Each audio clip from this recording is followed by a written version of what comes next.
Bonjour à toutes et bonjour à tous. Bienvenue dans notre série et nous vous disons vraiment merci. Merci à Dieu, merci à tous ces bien-aimés qui pensent à nous regarder, à nous suivre, à prier aussi pour nous, à nous encourager par de paroles, aussi par leurs moyens pour nous aider à continuer à enseigner le peuple de Dieu. Nous sommes vraiment de retour pour la suite de notre enseignement. Vraiment un grand merci à notre Seigneur qui a rendu ce moment possible. Nous sommes dans notre jeudi école, parce que la vie chrétienne, c'est vraiment une école. L'église, pour le Seigneur, a été toujours vue comme une maternité, comme un hôpital, là où les gens viennent pour être guéris, là où les gens viennent pour être vraiment traités. Comme une maternité, c'est un lieu de naissance, de nouvelle naissance. Et elle est vue aussi comme une école, un lieu de formation, un lieu d'enseignement. C'est vraiment important de comprendre l'Église dans ces trois dimensions-là, pour ne pas citer d'autres.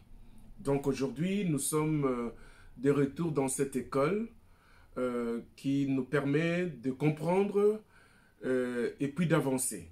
Donc, nous faisons vraiment la suite de ce qu'on avait commencé la fois passée. La question était: une fois visité, garderas-tu le même respect, le même regard, la même considération auprès de ton pasteur, auprès de ton père spirituel, auprès de tes parents? Nous voulons par cet enseignement vous éloigner du mauvais traitement qu'a subi Agar pour son manque de respect. L'orgueil t'éloigne de ta source, t'éloigne de ta bénédiction, t'éloigne de ton mentor, t'éloigne de ton papa. Un vrai fils spirituel n'expose pas la nudité de son père. Un vrai fils est celui qui couvre et non celui qui expose ses parents, son père, son pasteur. De nos jours, beaucoup des enfants exposent la nudité de leur père spirituel. Fonctionnent dans le non-respect de principes établis par Dieu. Un bon fils est celui qui se bat pour son père, et celui qui travaille pour l'élévation de son père spirituel. Aujourd'hui, tout comme du temps de David, nous avons besoin des hommes vaillants de David, de gens capables de se battre juste pour leur père spirituel. Eh bien, nous sommes de retour. Nous allons, par la grâce de Dieu, nous aider à comprendre ce que Dieu attend véritablement de nous. Et cette question est à la portée de nous tous. Parce que Dieu veut nous élever. Dieu veut nous amener très loin. Dieu veut nous bénir, pas seulement sur le plan spirituel, mais aussi sur le plan financier. Mais il y a une crainte. Il y a une crainte. Garderas-tu le même regard? Garderas-tu la même simplicité? Garderas-tu le même comportement? Garderas-tu la même conduite que tu as, qui fait de toi un enfant qui respecte, un enfant soumis, un bon fils spirituel? Peut-être tu es bon parce que tu n'as pas encore connu l'élévation. Tu te bats pour rester humble parce que tu n'as pas encore connu une grande dimension sur le plan financier. Beaucoup de personnes que vous voyez simples aujourd'hui, parce qu'ils n'ont pas encore été dans leur bénédiction. Mais une fois enceinte, tu auras le même regard pour ta maîtresse, pour ton maître.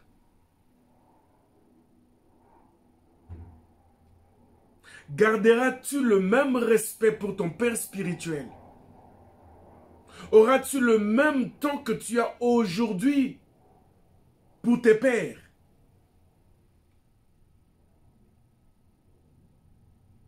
J'insiste sur le respect. J'insiste sur la considération. J'insiste sur la soumission. J'insiste sur l'humilité. Ces choses t'amènent très loin et te maintient dans l'élévation. Sans ces choses, tu ne montes pas. Sans ces choses, jamais, même une fois élevé,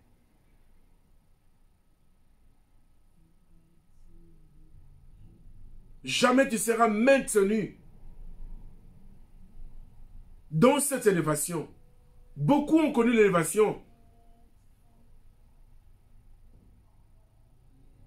mais ne sont pas restés dans cette dimension tout simplement parce que, une fois élevés, ils ont changé de regard, ils ont changé leur façon d'être, leur façon de regarder leur père. Agar a eu un traitement dur de la part de sa maîtresse à cause de son manque de respect. Aujourd'hui, beaucoup de serviteurs sont très loin de leur maître, frappés par la malédiction.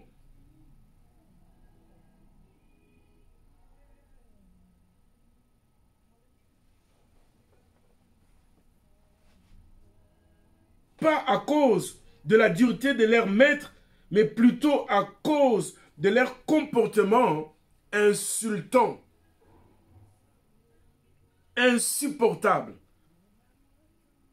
méprisable vis-à-vis de l'autorité spirituelle.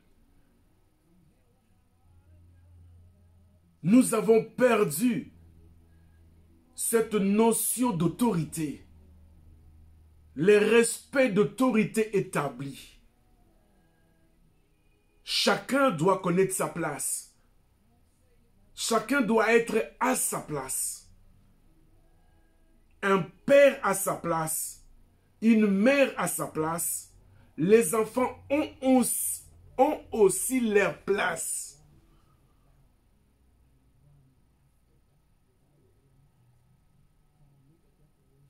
Comment peut-on manquer du respect à celui qui t'a introduit? qui t'a donné la chair, qui t'a appris à prêcher, qui t'a appris à prier, qui t'a appris à méditer, qui t'a appris à rester longtemps dans la présence de Dieu. Comment peut-on manquer du respect à une telle personne? Je comprends pourquoi beaucoup de ministères n'avancent pas comme il se doit. Comment peut-on manquer du respect à son papa biologique, à ta maman, celle qui t'a porté pendant 9 mois?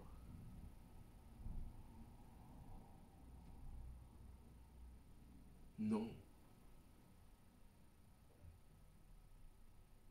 Celle qui a souffert pour toi pendant 9 mois de grossesse.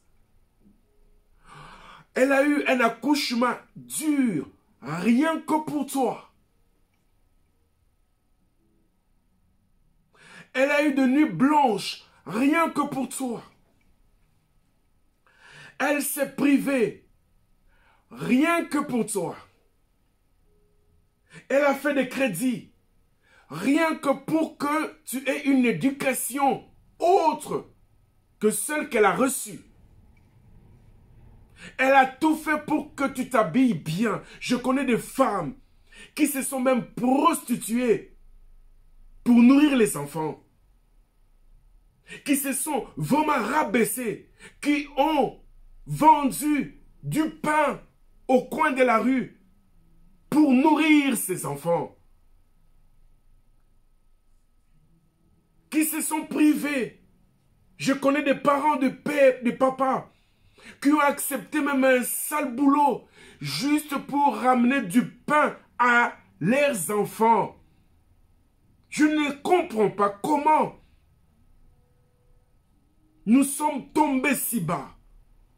Je ne comprends pas comment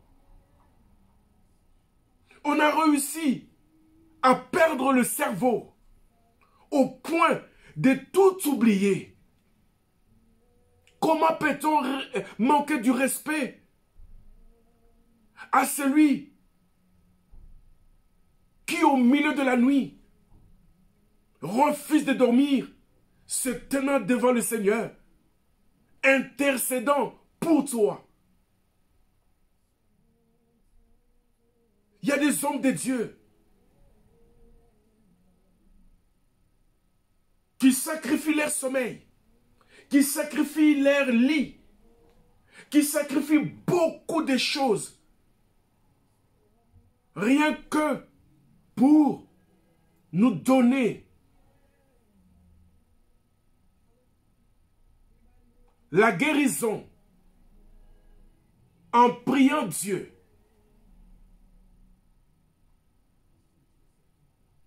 Il y a des gens qui se sont levés pour te porter. Comment peut-on manquer du respect? Comment peut-on manquer du respect à de telles personnes?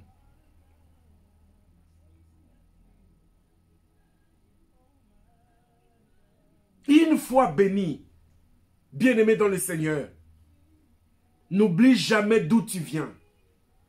N'oublie jamais un conseil. Parce que nous sommes dans cette école où on apprend le respect.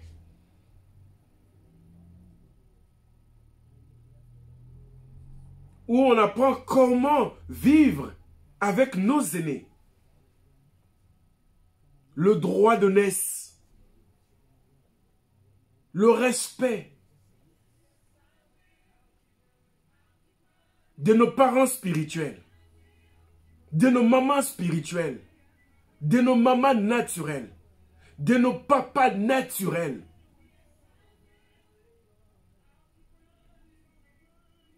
Et Dieu peut parfois autoriser la sécheresse sur la vie d'une mère, d'un père, pour voir le regard des enfants.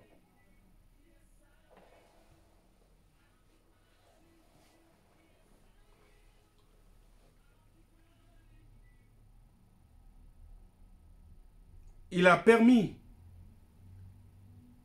que Sarah soit stérile. Pour t'introduire dans son intimité.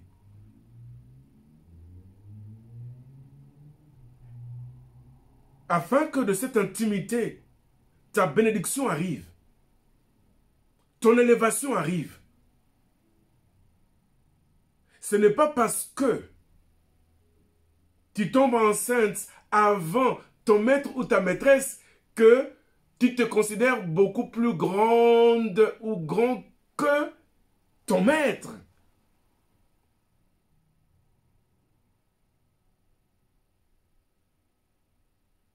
Mais ce qui est extraordinaire dans cette histoire, lorsque vous lisez la suite, vous comparez l'enfant de la maîtresse et l'enfant de la servante, vous sentez la différence. Bien-aimé, tu peux recevoir ton élévation avant.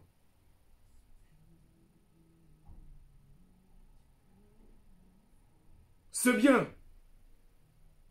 Mais faites très attention, parce que ton comportement peut déranger ta bénédiction. Ton comportement peut déranger ton bébé. Ton comportement peut amener la malédiction sur toi et sur ton bébé. C'est extraordinaire ce qui se passe ici. Elle n'a pas compris. Elle appelle le Père élevé. N'est-ce pas moi qui a mis cet esclave dans tes bras? N'est-ce pas moi? N'est-ce pas moi? Est-ce que sans moi, cette femme égyptienne avait le droit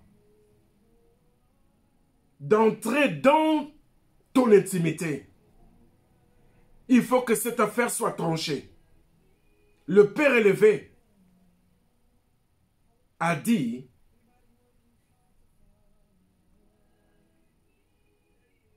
c'est ton esclave. Il avait tout dit. Et vous comprenez la suite de ce qui arrive dans la vie d'Agar. Bien-aimé, il est important de continuer à nous suivre pour comprendre comment recevoir son bébé et comment garder ce bébé tout en restant auprès de la personne qui t'a introduit pour que de cette proximité, de cette connexion vienne ta bénédiction.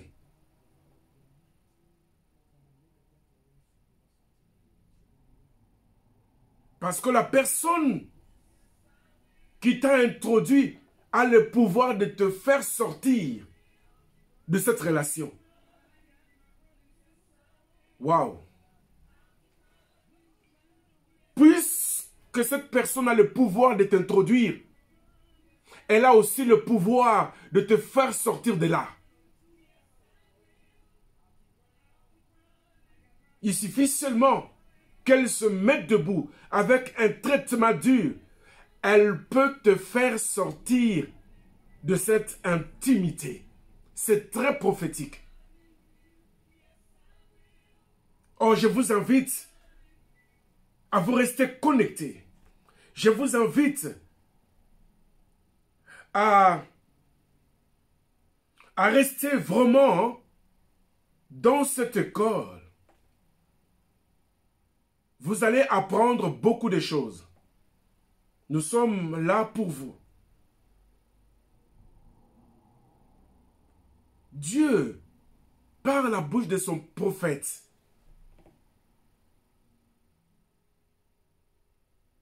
rappelle à David quelque chose de fondamental. Il dit quoi à David dans 1 Chronique chapitre 17, le verset 7? Dans la version français courant, la Bible dit: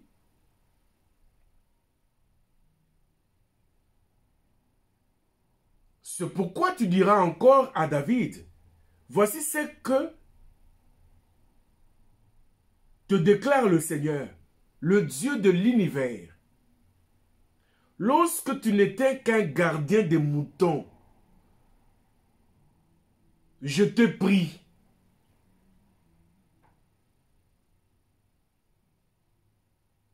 Lorsque tu n'étais qu'un gardien, bien-aimé,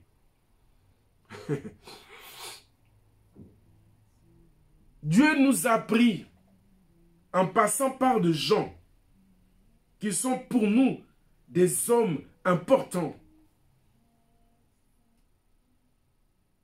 Au départ, nous étions des hommes sans valeur, sans respect. Qui te respectait? La considération que tu as aujourd'hui vient d'un travail sérieux de quelqu'un.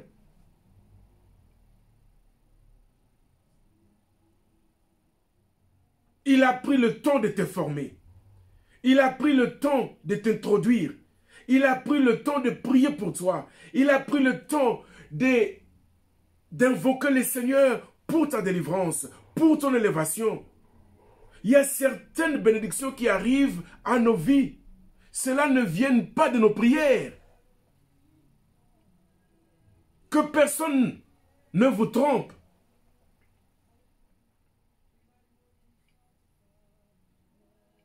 La victoire de Josué au front ne dépendait pas de son épée, dépendait de la prière qui se libérait sur la montagne par Moïse.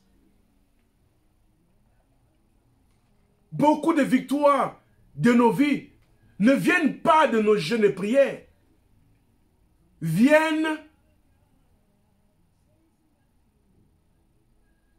de nos pères. Au moment où nous sommes devant un combat dur, il y a des gens qui intercèdent, qui nuit et jour élèvent la voix pour nous. Parfois, ils ne viennent pas nous raconter ces choses. Il est important, bien-aimé dans le Seigneur, de comprendre ces choses. Tu n'étais qu'un gardien de moutons.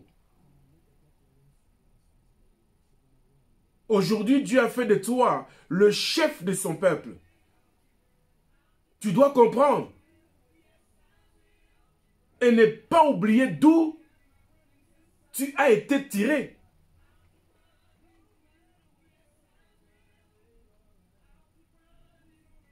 Alléluia. Je disais ici quoi? Qu'un bon fils est celui qui couvre et non celui qui expose la nudité. Dieu peut permettre à un enfant de découvrir la nudité de son père juste pour voir sa réaction.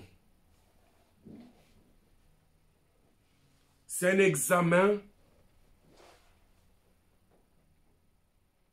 qui n'est pas facile. Beaucoup échouent.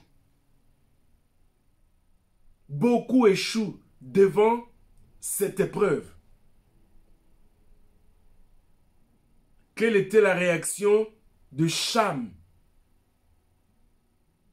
devant la nudité de son père?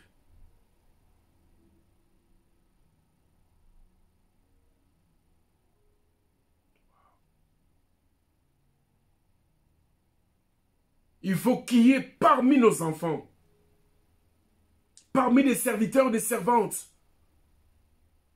des hommes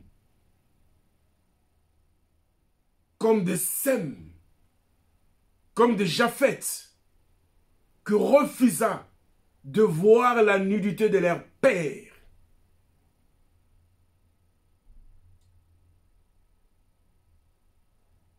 qui ont été plus dans la pensée couvrir qu'exposer. De nos jours, il suffit d'un rien. Un père est exposé. Il suffit d'un rien, d'une petite faute. Le papa est exposé. La maman est exposée. Oubliant que le papa t'a couvert quand tu es venu dans le monde. Sur le plan spirituel, tu es venu comme un enfant naturel, nu. Mais quelqu'un t'a habillé. Quelqu'un t'a couvert. Combien des enfants que nous sommes en train de protéger? Combien des enfants que nous sommes en train de garder leur nudité? Bien-aimé, quelqu'un t'a protégé. Quelqu'un t'a gardé. Mais toi, il suffit d'un rien. Tu ouvres ta bouche. En ouvrant ta bouche, tu t'exposes. Et tu exposes ton ministère. Pas seulement tu exposes ton ministère, tu exposes aussi ta vie. L'histoire d'Agar doit normalement nous enseigner.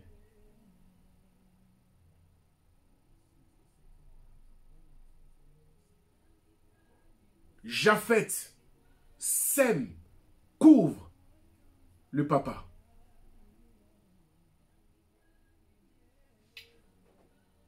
Qui a poussé Noé à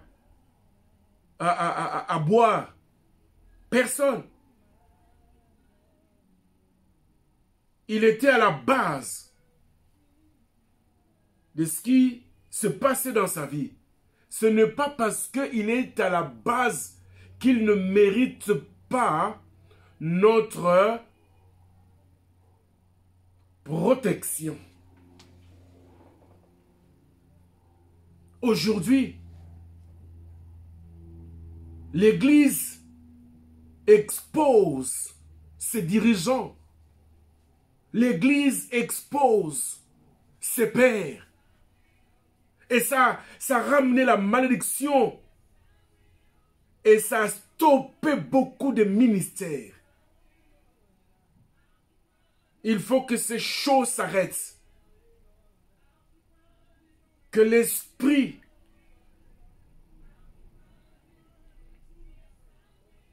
de Cham soit loin de nous. Nous prions pour que l'esprit de Sem et de Japheth se plane sur nous et qui nous permet de cacher la nudité de nos pères, de cacher la nudité de nos églises, de nos communautés. Même ceux qui sont dans le monde sont au courant de tout ce qui se passe dans l'église.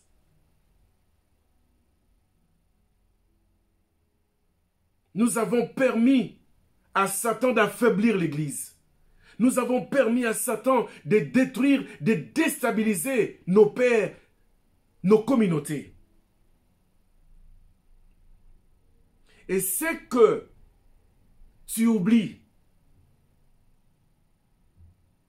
La Bible dit, il arrivera un temps où Noé va se réveiller de son vin. Waouh! Celui que tu vois nu à terre ne restera pas toujours par terre. À son réveil, Noé découvre. Et vous allez comprendre que Dieu n'a pas retiré la bénédiction et la malédiction qui était dans la bouche, le pouvoir, on va dire. Dieu n'a pas retiré le pouvoir qui était dans la bouche de Noé. Nous devons faire très attention. La personne que tu vois tomber peut se relever. Et celui que tu vois pauvre peut devenir riche.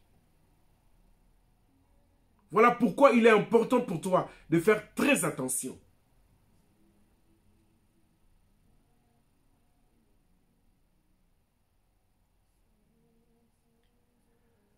Un philosophe grec, Aristote, a dit, dans la vie, il faut savoir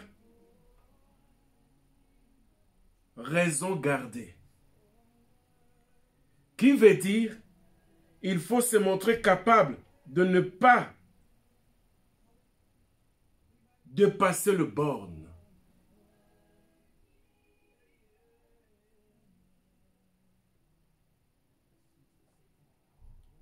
C'est seulement quand elle se vit enceinte, en capacité de produire, que son regard vis-à-vis de sa maîtresse devient méprisant.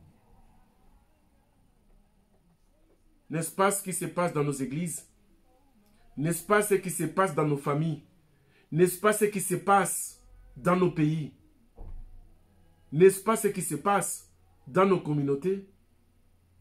Ça ramène quoi?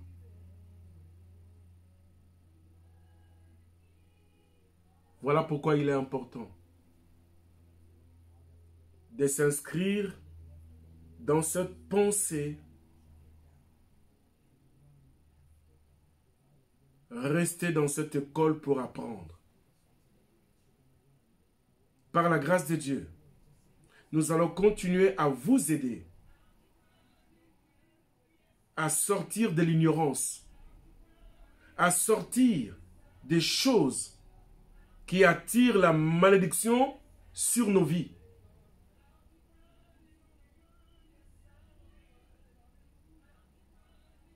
Je suis convaincu que quelqu'un est en train d'être béni. Je suis convaincu que quelqu'un est en train d'être enseigné. Je suis convaincu que quelqu'un est en train d'être éclairé. Et je sais qu'après cet enseignement, qu'il y ait des gens avec courage prennent leur téléphone pour nous appeler ou appeler leur père s'ils sont encore en vie, de leur demander le pardon, de leur demander de prier pour eux. Il est important. Nous voulons marcher avec la bénédiction sur nos têtes, avec la bénédiction sur nos ministères. Que Dieu nous bénisse. Que Dieu te bénisse, toi qui m'as suivi. Que Dieu te donne la lumière. Que Dieu te donne la force. Que Dieu te donne le courage. Le pouvoir de dire non au mensonge de Satan. Que Dieu vous bénisse. Merci.